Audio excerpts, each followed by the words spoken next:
Hi குட்டீஸ், இன்னைக்கு 5th standard second term third lesson science third லெசன்ஸ்க்கு உண்டான ஆன்சர்ஸ் பார்க்கலாமா? பாருங்கள், தேர்ட் லெசன் ஒர்க் புக்கோட ஆன்சர்ஸ். தேர்ட் லெசன் நமக்கு வந்து தாவரங்கள் பற்றி கொடுத்துருக்காங்க. அதோட ஆன்சர்ஸ் பாருங்கள். விதை முளைத்தலின் சரியான படிநிலைகளின் பெயர்களை எழுதுகன்னு கேட்டிருக்காங்களா? பாருங்கள், ஃபஸ்ட்டு என்னது விதை. இந்த பாருங்கள், அங்கே உங்களுக்கு பிக்சரோடையே கொடுத்துருக்காங்க. இப்போ அதோட படிநிலைகள் பார்த்திங்கன்னா ஃபஸ்ட்டு விதை விதைக்கிறாங்க. அடுத்து அது வந்து முளைவேர் விடுது, இதுதான். அடுத்து விதை உரை, அந்த க்ளோஸ்டு பேக் மாதிரி விதை வந்து உரை பேக் வருது. அப்புறம் வித்திலை வருது. அடுத்து முளை குருத்து, இங்கே முனை வந்து குருத்து ஏற்படுது, முனை குருத்து இங்கே முளைக்குது. அப்புறம் தண்டு பகுதி வளருதுங்களா? இதுதான் விதை முளைத்தலின் சரியான படிநிலை. இப்போ ஃபஸ்ட்டு விதை, முளைவேர், விதை உரை, வித்திலை, முனை குருத்து, தண்டு. அடுத்து பாருங்கள், கொடுக்கப்பட்டுள்ள தாவரம் ஒரு இரு வித்திலை தாவரம் ஆகும். அடுத்து மண்ணிற்கு மேல் வளரும் விதையின் பகுதிகள் வித்திலை, சரிங்களா? அடுத்து மண்ணிற்கு கீழே வளரும் விதையின் பகுதிகள் முளைவேர். அடுத்தது பாருங்கள், வண்ணமிட்டு நரம்ப மைவை எழுதுக அப்படின்னு சொல்லி கொடுத்துருக்காங்க. இதுக்கு கலர் பண்ணிவிட்டு இது வந்து வலைப்பின்னல் நரம்ப மைவு, இது இணை நரம்ப மைவு, சரிங்களா? அடுத்து பாருங்கள், கொடுக்கப்பட்ட தாவரங்கள் மற்றும் விதைகளை உற்று நோக்கி அட்டவணை நிரப்புக. நெல் வந்து வேர் அமைப்பு, அது ஒரு சல்லி வேர். இலை நரம்பு அமைவு வந்து இணை நரம்பு அமைவு. வித்திலை அமைவு வந்து இரண்டாக பிரியாது, சரிங்களா? இதுவே அவரை அப்படின்னா இது ஆணிவேர், வலைப்பின்னல் நரம்பமைவு, இது இரண்டாக பிரிகிறது, சரிங்களாப்பா? அடுத்து பாருங்கள், ஒரு வித்திலை மற்றும் இரு வித்திலை தாவரங்களின் பண்புகளுக்குரிய படங்களை தாவரத்துடன் முறையே நீலம் மற்றும் சிவப்பு வண்ண பேனாக்களை கொண்டு இணைக்க. இப்போ ஒரு வித்திலை தாவரம், இரு வித்திலை தாவரம் ரெண்டுமே கொடுத்துருக்காங்களா? இது வந்து ஒரு வித்திலை தாவரம், இரு வித்திலை தாவரம். பாருங்கள், ஒரு வித்திலை தாவரத்துக்கு நீல வண்ணம் எதெல்லாம் வரும் அப்படின்னு பார்த்தீங்கன்னா, இங்கே இருக்கிறது இது, இதெல்லாம் ஒரு வித்திலை தாவரம். இரு வித்திலை தாவரம்னா அடியில் பாருங்கள், இந்த மாதிரி ஷேப்பில் இருக்கும். இந்த இலை வந்து இந்த மாதிரி இருக்கும், அதோட விதை இந்த மாதிரி தான் இருக்கும், சரிங்களா? அதெல்லாம் கலர் பண்ணிக்கோங்க. அடுத்து பாருங்கள், ஒரு வித்திலை தாவரம், இரு வித்திலை தாவரம் கொடுத்துருக்காங்களா? கீழ்காண்பவற்றில் இரு வித்திலை தாவரம் எது அப்படின்னா பீன்ஸ். இரு வித்திலை தாவரம் கொண்டுள்ள வேர் தொகுப்பு ஆணிவேர் தொகுப்பு. ஒரு வித்திலை தாவரத்தின் இலை நரம்பமைவுனா இணைப்போக்கு நரம்பமைவு. அடுத்து கீழ்காண்பவற்றில் எது ஒரு வித்திலை தாவரம்? சோளம். இதில் அடுத்து பாருங்கள், விதை பரவுதலுக்கான சரியான வழிமுறைகளை இணைக்க. இங்கே கொடுத்துருக்காங்களா? மாட்டின் மூலம், விலங்குகளின் மூலம் விதை பரவுதல். அடுத்து இது வந்து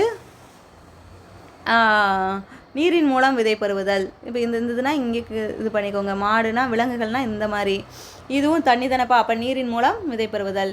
இது வந்து விலங்குகளின் மூலம் விதை பரவுதல், சரிங்களாப்பா? அடுத்து இங்கே பார்த்தீங்கன்னா வெடித்தல் மூலம் விதை பரவுதல், காற்றின் மூலம் விதை பரவுதல். இதெல்லாம் வெடித்தல் மூலம் பார்த்தீங்கன்னா இது வெடித்தல் மூலம் விதை பரவும். வெண்டைக்காயும் விதைத்தல் மூலம் விதை பரவும். இது வந்து பஞ்சு வந்து காற்றின் மூலம், இதுவும் காற்றின் மூலம் விதை பரவும், சரிங்களாப்பா? அடுத்து பாருங்கள், விதை பரவுதலின் அடிப்படையில் வேறுபட்ட ஒன்றை டிக் செய்க. இப்போ வெடித்தல் மூலம் ரெண்டுமே இருக்கா? இது வந்து வெடித்தல் மூலம் கிடையாது, அப்போ இதுதான் வேறுபட்ட ஒன்று. இது வந்து வெடித்தல் மூலம் கொடுத்துருக்காங்க, இது நீரின் மூலம். ஸோ இது வேறுபட்ட ஒன்று. இது பாருங்கள், இது ரெண்டுமே நீரின் மூலம். இது வந்து வெடித்தல் மூலம் பரவும், இது வந்து நீரின் மூலம் பரவும். ஸோ இதுதான் வேறுபட்ட ஒன்று. அடுத்து பின்வரும் பத்தியை படித்து சரியான விடையை தேர்ந்தெடுக்கன்னு சொல்லி கேட்டிருக்காங்களா? இந்த பத்தியை படிச்சுக்கோங்க. கீழே கேட்கப்பட்டுள்ள வினாக்கள் பாருங்கள். காற்றின் மூலம் விதை பரவும் தாவரம் எதுனா பருத்தி. அடுத்து பறவை மூலம் விதை பரவும் தாவரம் எதுனா அரச மரம். அப்புறம் நீரின் மூலம் விதை பரவும் தாவரம் எதுனா தேங்காய். பசுமாட்டின் தோளில் ஒட்டியிருந்த விதை எதுனா நாயுருவி. தவறான இணையை தேர்ந்தெடுக்க. வெண்டைக்காய் வந்து வெடித்தல் மூலம் தான் பரவும், காற்றின் மூலம்னா தவறு. தேங்காய் வந்து நீர் மூலம், நாயுருவி விலங்கு மூலம், அரச மரம் வந்து பறவையின் மூலம். இதெல்லாம் சரிதான்ப்பா. அடுத்து மண்புழுவை அதற்கு தொடர்புடைய சொற்றொடருடன் இணைக்க அப்படின்னு சொல்லி கேட்டிருக்காங்களா? பாருங்கள், மண்புழு வந்து மக்கும் கழிவுகளை உண்டு உரமாக்குதல். அடுத்து இயற்கை உரம் தயாரிக்க உதவுதல்.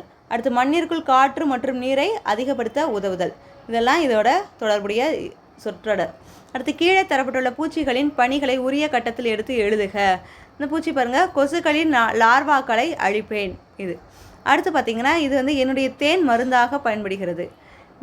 மகரந்த சேர்க்கைக்கு உதவுவேன், வண்ணத்து பூச்சி, சரிங்களாப்பா? அடுத்து பாருங்கள், விவசாயிகளின் நண்பர்களை தங்கள் பணியிடத்திற்கு செல்ல வழிகாட்டுங்கள். ஒவ்வொன்றுமே எதுக்கு செல்லும் அப்படின்னு பார்த்திங்கன்னா அதுக்குண்டானதை நம்ம வரைஞ்சி காட்டியிருக்கோம், அதை பார்த்துக்கோங்க. பாருங்கள், மண்புழு, பட்டாம்பூச்சி, தொற்றங்கழுவி இதெல்லாம் கொடுத்துருக்காங்க, அதெல்லாம் பார்த்து வரைஞ்சிக்கோங்க. அடுத்து பின்வரும் பூச்சிகளில் விவசாயிகளின் நண்பர்களை டிக் குறியிடுக. இந்த மண்புழு, வெட்டுக்கிளி இதெல்லாம் விவசாயிகளின் நண்பர்கள் தான், தேனி இதெல்லாம். அடுத்து பார்த்திங்கன்னா வளரறி மதிப்பீடு கொடுத்துருக்காங்க. சரியான விடையை தேர்ந்தெடுத்து விடைத்தாளில் நிழலிடுக. வித்யா விதைகளை விதைத்த சில நாட்கள் கழித்து பார்த்தபோது விதைகளில் இருந்து சிறிய வேர் முளைத்திருப்பதை பார்த்தால் அது என்னன்னு பார்த்தீங்கன்னா முளைவேர். அடுத்து பார்த்தீங்கன்னா, வெளியூர் சென்று பல நாட்களுக்கு பின் வீட்டிற்கு வந்த குமார் தனது வீட்டு மாடியில் வளர்த்த மல்லிகை செடி வாடியிருப்பதைக் கண்டான். அதற்கு காரணம் நீர் கிடைக்காததால். அடுத்து பாருங்க, விதை முளைத்தலின் படிநிலைகளின் சரியான வரிசையை தேர்ந்தெடு. என்னென்னு பார்த்தோம்ல நம்ம ஸ்டார்டிங்லேயே, விதை, முளைவேர், விதை உரை, வித்திலை. சரிங்களாப்பா? அடுத்து, காற்றின் மூலம் பரவும் விதைகள் கொண்ட குழு எதுனா முருங்கை, பருத்தி. நெக்ஸ்ட் ஒன், காற்றின் மூலம் விதைகள் பரவ காரணம் எதுனா மெல்லிய தூவி போன்ற இறக்கை. அடுத்து, பட்டாணி செடி இருவித்தலை தாவரம் எனில் அதன் வேர் தொகுப்பு எதுனா ஆணிவேர் தான்ப்பா. நெக்ஸ்ட் ஒன், புல் தாவரத்திற்கு தொடர்பில்லாதது எது அப்படின்னா மேற்கூறிய அனைத்தும். என்னென்னா இருவித்தலை தாவரம், ஆணிவேர், வலைப்பின்னல், நரம்பமைவு. அடுத்து, வசந்த் கடைக்கு சென்று தேன் புட்டி வாங்கினான். தேனை சேகரிக்கும் பூச்சி தேனி தானப்பா.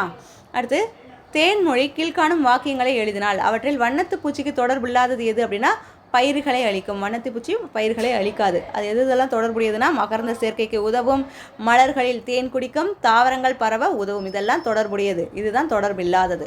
அடுத்த கொஸ்டின் பாருங்க. பிரியா விவசாயிகளின் நண்பர்கள் என்ற தலைப்பில் படத்தொகுப்பு போட்டிக்கு தயாரானால் அவள் ஒட்ட வேண்டிய பூச்சிகளின் தொகுப்பு எதுனா தேனி, வண்ணத்து பூச்சி, தட்டான், மண்புழு. இதெல்லாம் தான்ப்பா. சரிங்களா? அப்போ நம்ம இந்த கிளாஸில் 3rd லெசனுக்கு உண்டான ஆன்சர்ஸ்லாம் பார்த்தாச்சு. இந்த ஆன்சர்ஸ்லாம் இதில் மார்க் பண்ணிடுங்க. ஓகே குட்டீஸ், தேங்க்யூ.